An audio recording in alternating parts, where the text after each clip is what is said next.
Katika nafasi sasa Faisal Salum Feto Tabdava. Yakuba ameshafungua upande ule, anaweka Yakuba sonye nafasi nzuri.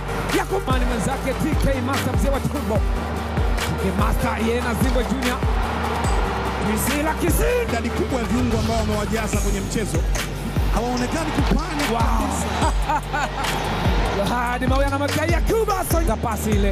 TK Master anafungua Turbo.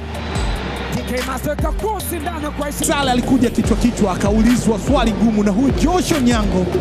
Alitaka kwenda chini akakataa, lakini kana mikono, lakini akainuka. Zawadi Mauya gifted player ndio alisafari na Yakuba Sonye kwa upande ule. Seji Pascal wao walimfuata Deda 04 Mwaisa Mtumbadi wa zamani wa UD Songo na Mamelodi Sundown. Walia cheza Faruku Shikalo. Ini long distance shoots mita kadhaa nje ya 18. Faruku anasafiri na kufanya tip save ile.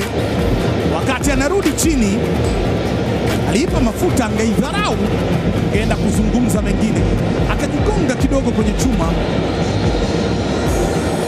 wa goli ule. Mpira ulikuwa unasafiri kama masiara hivi.